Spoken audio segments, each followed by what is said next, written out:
What's up, everyone? For our team project, we decided to explore the different diverse backgrounds of student athletes here at BYU, specifically the football team. Instead of guessing of what they went through and the things that they've been brought up with in their life, we decided to sit down with them and interview them and ask them a couple questions with regards of their upbringing and how they've adjusted to BYU.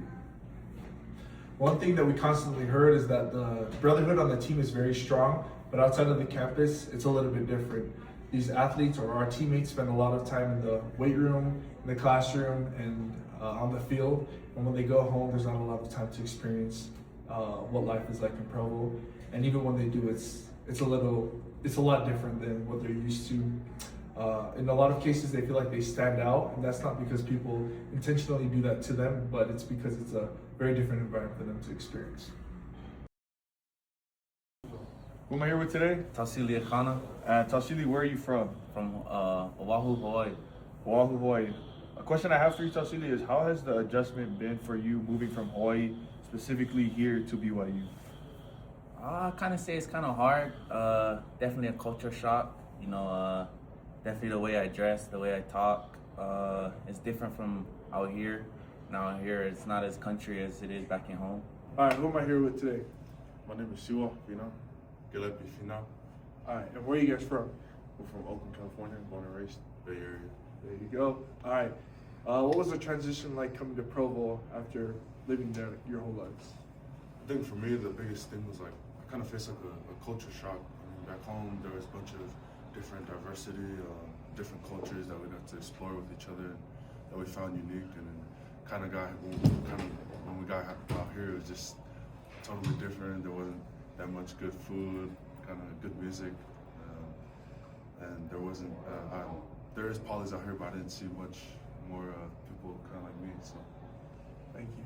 I would say on top of the diversity, what made Oakland unique was because of that diversity, it brought a lot of cultural music from different backgrounds. People come from all over the world, along with like cuisine.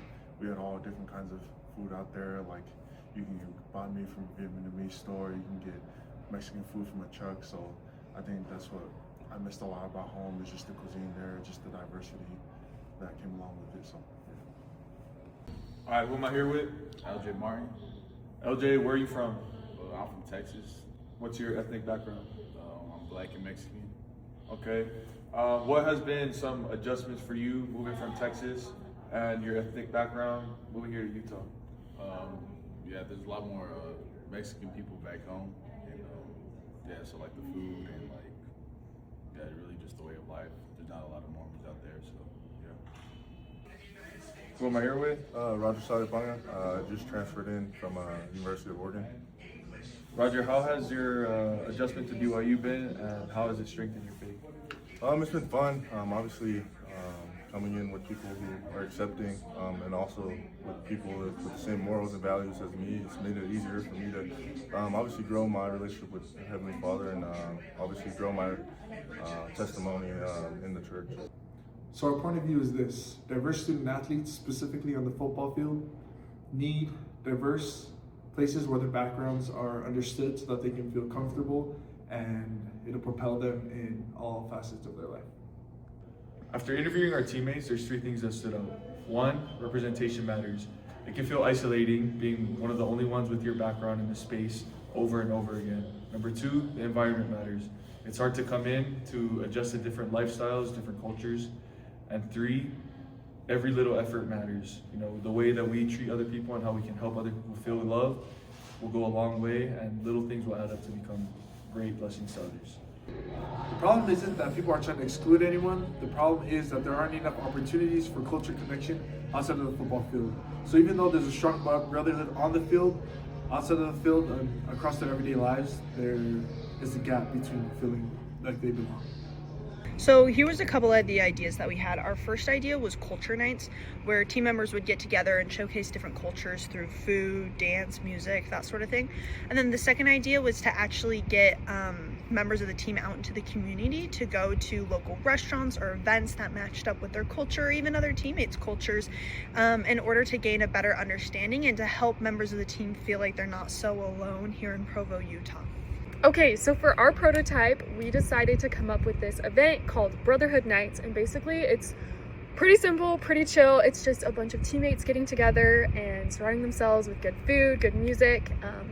The main one that we're going to be testing is centered around Polynesian culture, so focusing on like Polynesian food and music, and that's what we're going to be testing. The goal is just to focus on creating stronger relationships and connections and just creating a place where people feel like they can belong. So we're actually able to help a few of the team members plan a Brotherhood night, which was really cool because a lot of the team members, the Polynesian team members, got together and they cooked Polynesian food and they were able to hang out together, which is a huge part of Polynesian culture, and it was amazing for them to be able to share with their teammates their culture and their home traditions.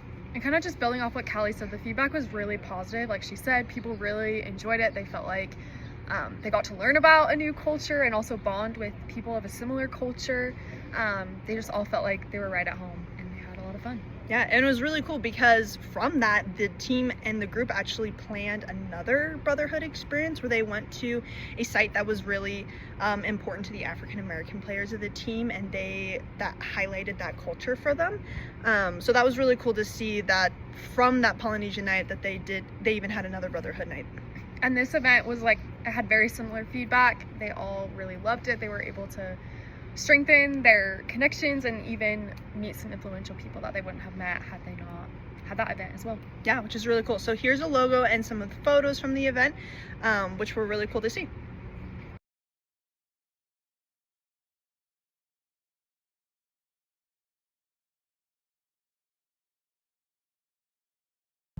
What we realize is that the need is real, but the solution does not have to be complicated. Small and consistent efforts can make a big difference in everyone's lives. This could strengthen team unity, it can strengthen team culture, and it can improve players both on and off the field as we continue to show love to one another. Going throughout this project has changed how I see things. Being in the locker room with the boys and on the field, you assume that they feel like they belong, but after these interviews, it's clear to see that there's a lot of work to be done and a lot of getting to know each other as well.